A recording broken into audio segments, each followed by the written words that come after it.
தந்தை மகன் தூய ஆவியின் பெயராலே நம் ஆண்டவராகிய இயேசு கிறிஸ்துவின் அருளும் கடவுளின் அன்பும் வாழ்வழிக்கும் தூய ஆவியின் நட்புறவும் அனைவரோடும் இருப்பதாக. அன்பார்ந்த சகோதர சகோதரிகளே, நாம் துன்பம் வாங்கும்போது கலக்கம் அடைகின்றோம். ஆனால் இயேசுவோடு நாம் உறவை ஏற்படுத்தி கொண்டு வாழும் பொழுது நாம் அவர்களே மகிழ்ந்திருப்போம். துன்பத்தை கண்டு பயம், பதட்டம், கவலை இவற்றிலிருந்து விடுதலை பெற்றவர்களாக வாழ முடியும் என்பதை ஆண்டவர் இயேசு செய்தது உணர்த்தினார். அதை நாம் உருவாக்கிக் கொண்டு சிறப்பாக வளர நம்மிலே இருக்கின்ற பயம், பதட்டத்தை கலைந்து தைரியமாக மகிழ்ச்சியோடு ஆனந்தமாக உற்சாகமாக ஆண்டவர் இயேசு என்னோடு இருக்கிறார், எனக்காக வீழ்ச்சியிருக்கின்றார், எனக்காக விண்ணனம் சென்றிருக்கிறார், எனவே அவருடைய ஆசீர்வாதத்தினால் நான் சிறப்பாக வாழ்வேன் என்று உறுதியான நம்பிக்கையோடு நம்முடைய வாழ்க்கையை இயக்குவோம். செய்த பாவங்கள் குற்றங்கள் வர வேண்டும் நினைத்து பாவம் மனவருந்தி ஆண்டவரிடம் மன்னிப்பு வேண்டும்.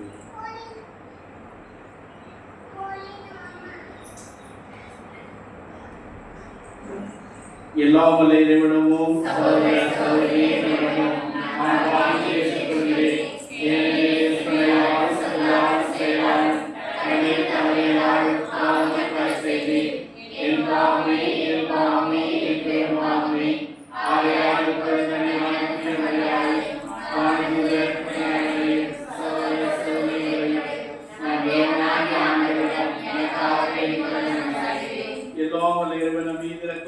பாவங்களை மன்னித்து நம்மை நிறைவால் கை செல்வாராக.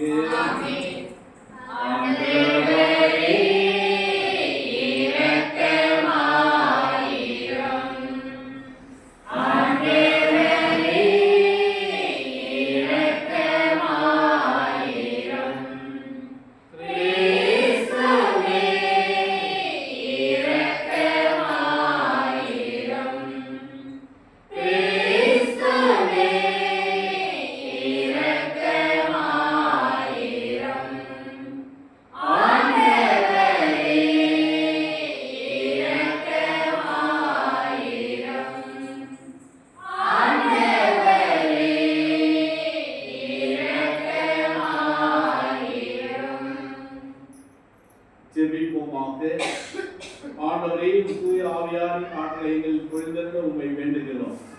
அதனால் ஒரு திருவுளத்தை உண்மையான மனதோடு பற்றி கொண்டு அதை எங்கள் நன்னடத்தை வெளிப்படுத்தி வாழ்ந்திட ஆற்றல் பெறுவோமாகும். உம்மோடு தூயாவின் ஒன்றிப்பில் இறைவனாய் என்றென்று வாழ்ந்து ஆள் செய்கின்ற எங்கள் ஆண்டவர் கிறிஸ்து வழியாக மன்றாடுகிறோம்.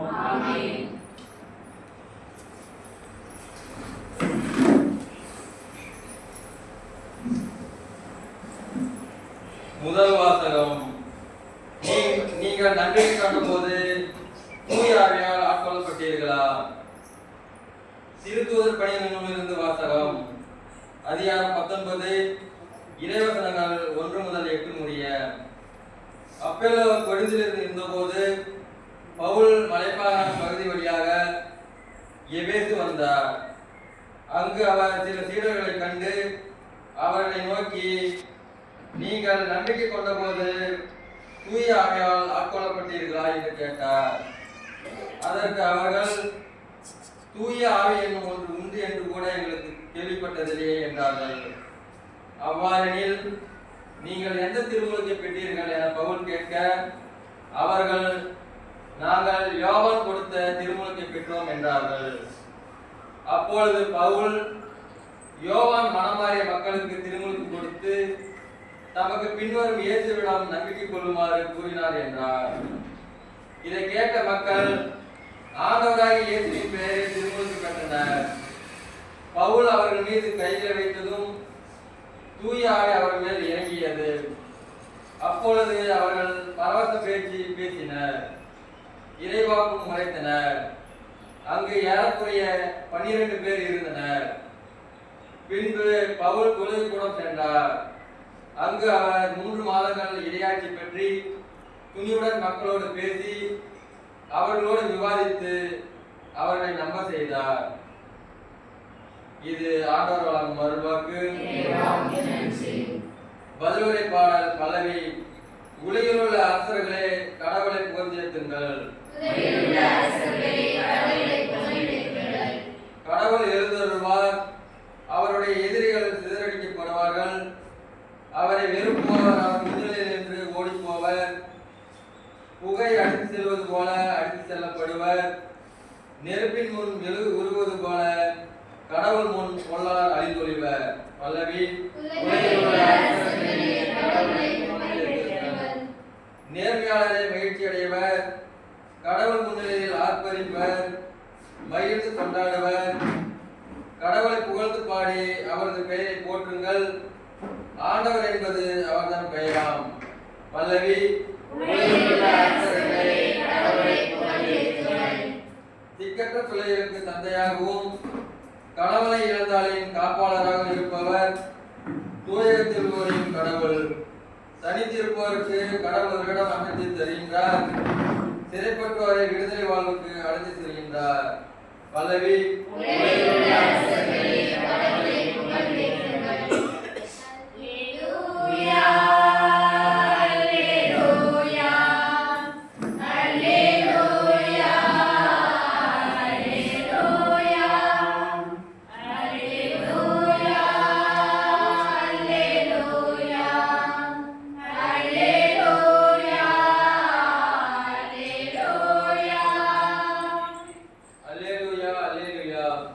நீங்கள் கிறிஸ்துவோடு உயிர் பெற்று இருந்தவர்களானால் மேலுலகு சார்ந்தவற்றை நாடுங்கள். அங்கு கிறிஸ்து கடவுளின் வலப்பக்கத்தில் அமர்ந்திருக்கிறார். அல்லேலூயா. அல்லேலூயா. அல்லேலூயா. அல்லேலூயா. அல்லேலூயா. ஆண்டவரோடு இருப்பாராக.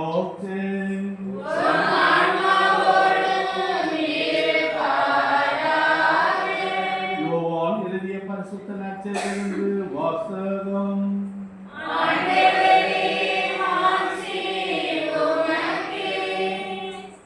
அதிகாரம் 16 இறைவசனங்கள் 29-33 முடிய. அக்காலத்தில் சீடர்கள் இயேசுவிடம், இப்போதுதான் உருவகம் ஏதுமின்றி வெளிப்படையாக பேசுகிறீர். உமக்கு அனைத்தும் தெரியும். யாரும் இடம் கேள்வி கேட்க தேவையில்லை என்பது எங்களுக்கு இப்போது புரிகிறது. இதிலிருந்து நீர் கடவுளிலிருந்து வந்தவர் என்பதை நம்புகிறோம் என்றார்கள். இயேசு அவர்களை பார்த்து, இப்போது நம்புகிறீர்களா?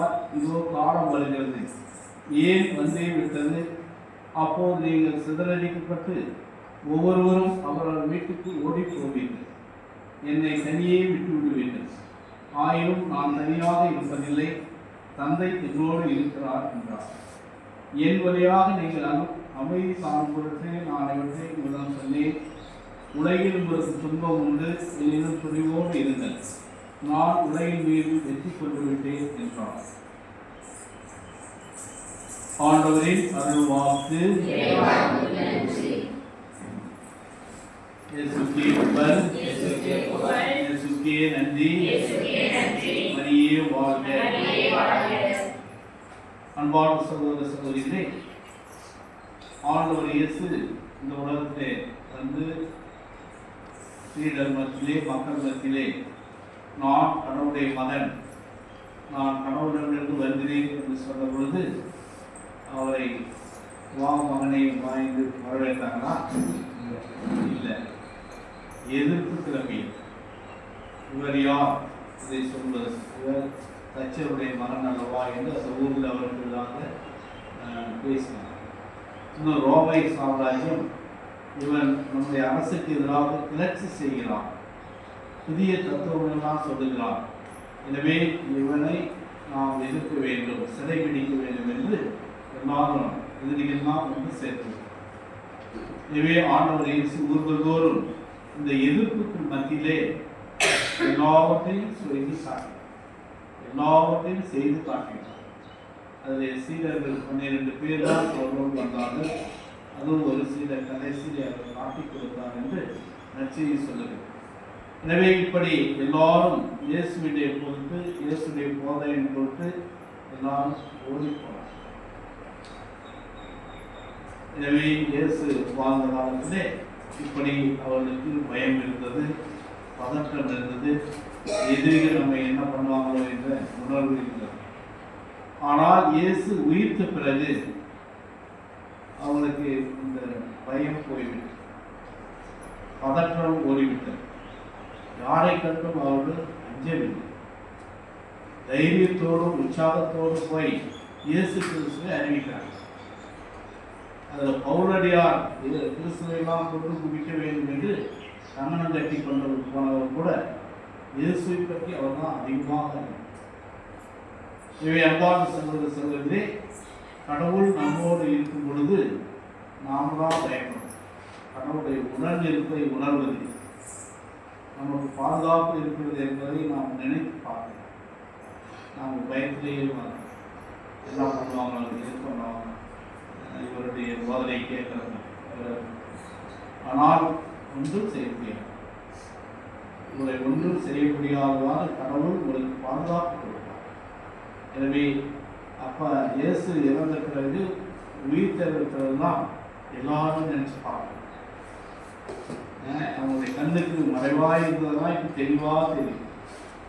அப்போ வந்து என்னமோ அப்படின்னா நதி மயங்கமாக போதை போதை தெரிஞ்ச பின்னாடி தான் அந்த பயம் தெரிந்து, பயம் என்ற போதை தெரிந்த பின்னாடி அவங்க தைரியத்தோடு ஐயோ இப்படிப்பட்டவரை நாம் இழந்து விட்டோம், நாம் சாகரித்து விட்டோம், இப்படிப்பட்டவர் நம்மோடு இருந்திருக்கிறாங்க, கடவுளுக்குரியவர் கடவுளோடு சென்று விட்டார்.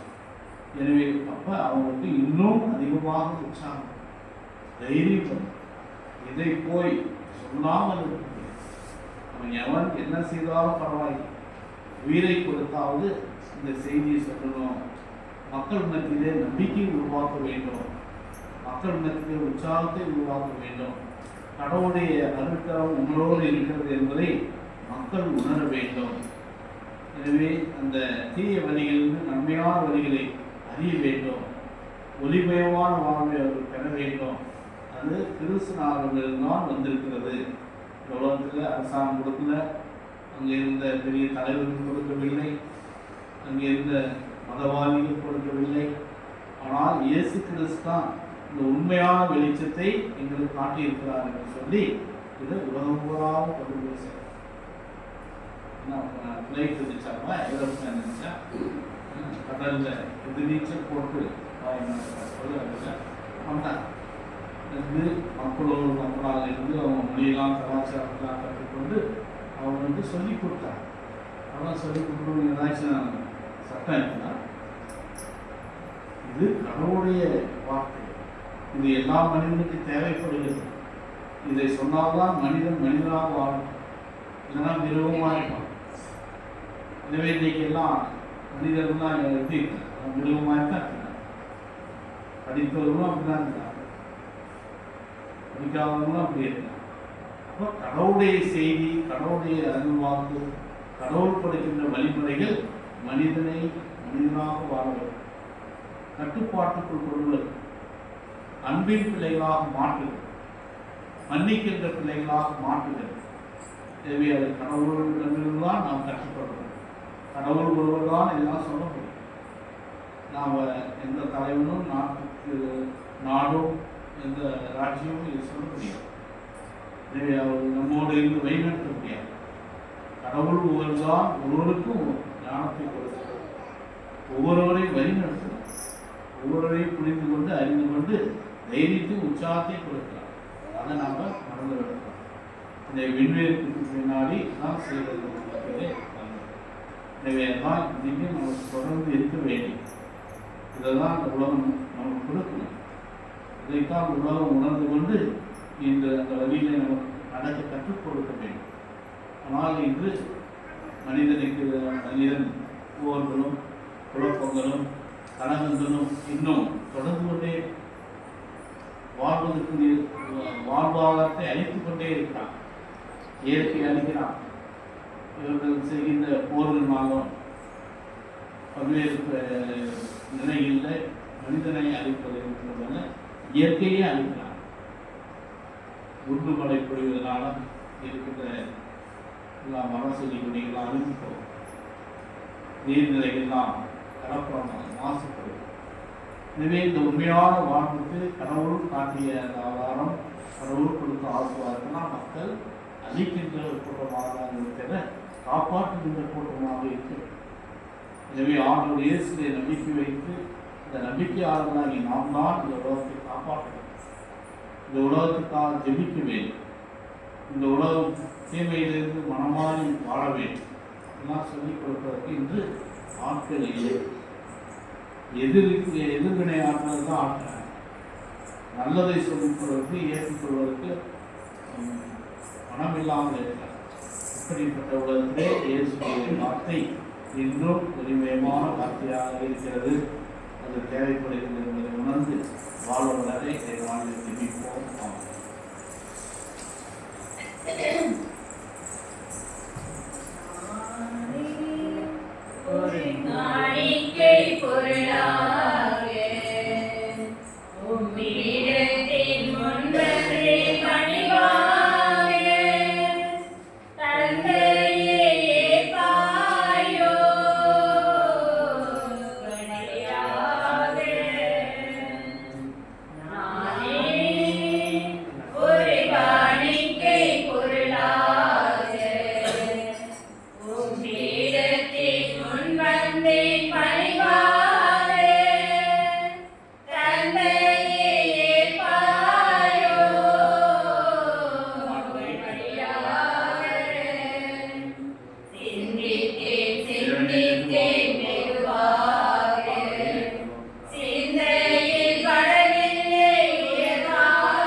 சகோதரிகளே, என்னுடைய உங்களுடையதுமான இந்த பலி எல்லாம் இறைவனுக்கு எல்லாம் உங்களுக்கு ஜெபிப்போம்.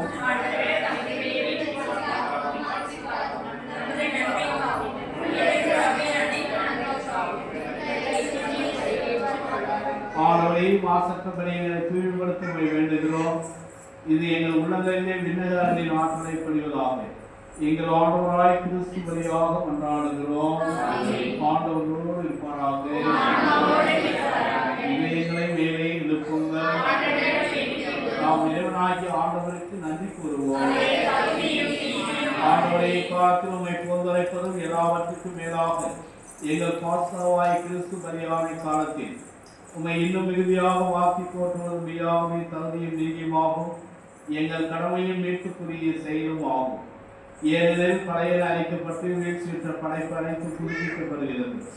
எங்கள் வாழும் கிறிஸ்துவில் சீரமைக்கப்பட்டு நிறைவு பெறுகிறது. ஆகவே பாஸ்தா மகிழ்ச்சி பொங்க அனைத்துலகின் மாதங்கள் மக்களிக்கின்றன. அவ்வாறே ஆற்றல் மிக்கோரும் அதிகாரம் கொண்ட தூதர்களும் மாட்சியை புகழ்ந்து பாடி குருவின்றி சொல்வதாவது: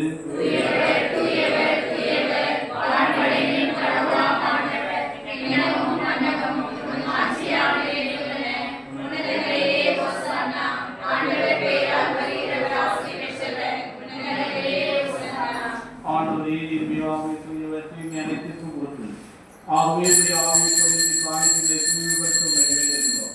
இவ்வாறு எங்கள் ஆண்டவர் இயேசு கிறிஸ்துவின் உடலும் ரத்தமாக எங்களுக்கு மாறுபடமாகும்.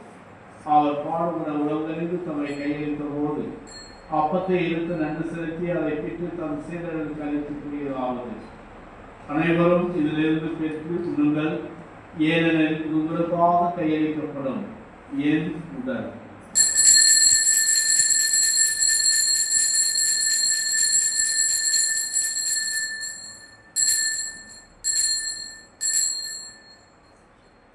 அவனே இரவுறுதி அருந்திய பின் கிண்ணத்தை எடுத்து மீண்டும் மக்கள் நன்றி கூறி தாம் சீடர்களுக்கு அளித்து அவர் கூறியதாவது: அனைவரும் இதிலிருந்து பெற்று பருகுங்கள், ஏனெனில் இது புதிய நிலையான உடன்படிக்கைக்குரிய ரசத்தின் கிண்ணம். இது பாவ மன்னிப்புக்கென்று உங்களுக்காகவும் பலருக்காகவும் சிந்தப்படும். இதை என் நினைவாக செய்யுங்கள்.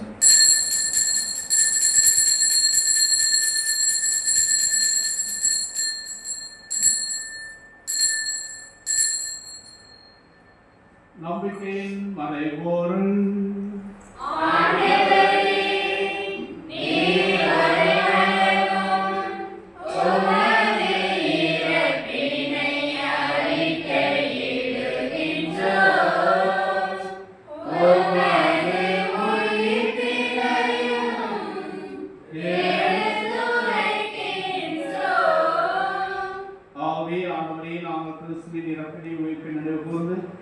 வாழ்வதும் அப்பத்தை வீட்டளிக்கின்றோம்.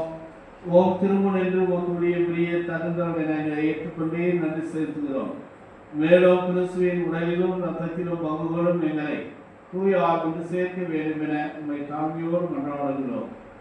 ஆண்டவரே, உலகெங்கு பரவிருக்கும் திருவாவை நினைவு கூர்ந்தலும் எங்கள் திருத்தந்தை லியோ, எங்கள் ஆயர் ஸ்பேஸ், எல்லா திருநிலையினர் ஆகிய அனைவரோடும் உமது திரு அவை அன்பிலே நிறைவு பெற செய்திருந்தோம். மேலும் இவ்வுலகில் உயிர்த்திலும் எதிர்நோக்குடன் துயில்தோறும் எங்கள் சகோதர சகோதரிகளையும் இறந்தோர் அனைவரையும் இணக்கத்தோடு நினைவு கொண்டு உமது திருமுகப்படியினுள் ஏற்றலும். எங்கள் அனைவர் மீது இரக்கமாயிரும்.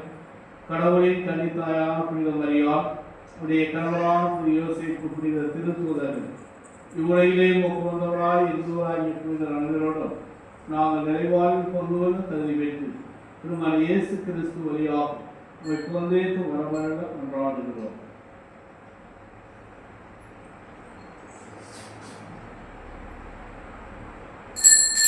இவரையோக்கே இவரோடு இவனை எலோ வல்ல இறைவனாகிய தந்தையே, தூயாவியாரின் ஒன்றிற்கில் எல்லோ புகழும் மாற்றியும் என்றென்றும் உமக்கு உரியதே.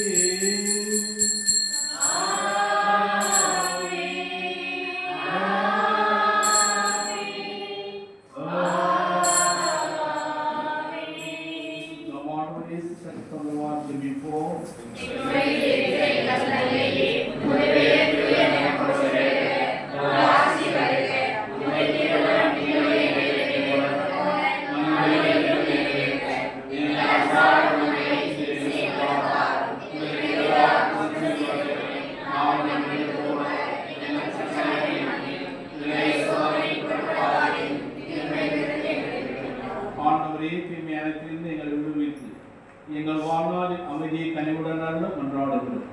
உமது இரக்கத்தின் உதவியால் நாங்கள் பாவத்திலிருந்து எப்போதும் விடுதலை பெற்று யாதொரு கலக்கமின்றி நலமாக இருப்போமாகும். நாங்கள் எதிர்நோக்கிற்கு பேரின்பத்திற்காகவும் எமேற்றாய் இயேசு கிறிஸ்துவின் வருகைக்காகவும் காத்திருக்கின்றோம். ஆண்டவரே இயேசு கிறிஸ்துவே, அமைதியை உங்களுக்கு செல்கிறேன், என் அமைதியை உங்களுக்கு அளிக்கிறேன் என்று திருத்தூதருக்கு மொழிந்தீரே.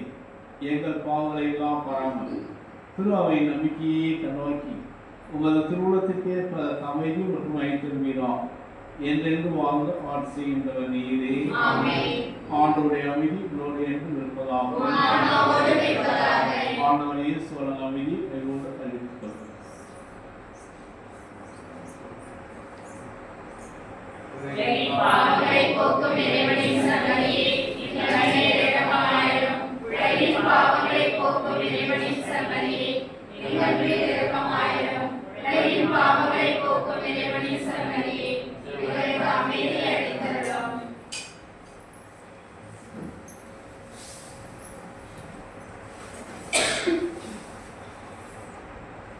இதோ உடைய பாவங்களை போக்கும் மீதான செம்மறி நமக்கு பாதுகாப்பையும் மன அமைதியும் கொடுத்து ஆசிரிக்கிறார். இவர் நிறைவேற்றி தலைப்பட்ட நாம் பேர் பெற்றுவோம்.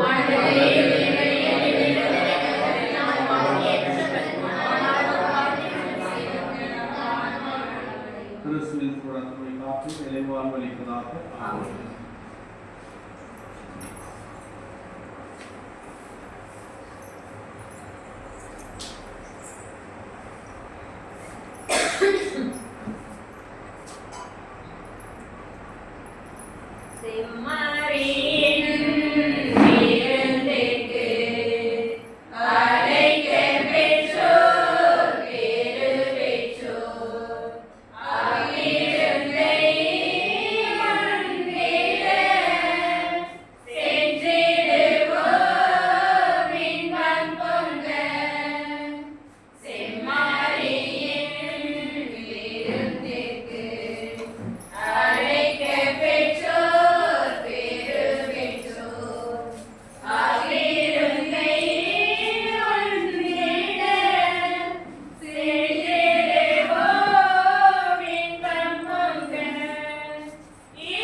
ரெண்டாவது வெள்ளிக்கிழமை வந்து ஆனால் உங்களுக்கு திங்கட்கிழமை வழக்கமான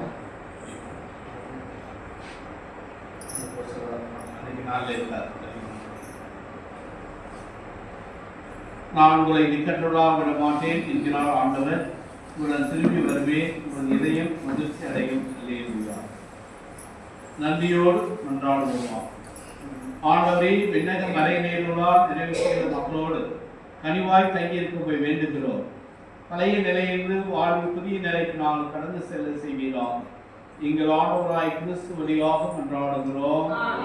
ஆண்டவர்களோடு இருப்பாராக. எல்லாம் வல்ல இறைவன் தந்தை மகன் தூய ஆவியின் ஆசிரியர் பாதுகாப்பாராக. இறையன்பிலே நாளும் வளர சென்று வருவோம். கருத்தனை நிறைவேறித்து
பெற்றவர் நீரே.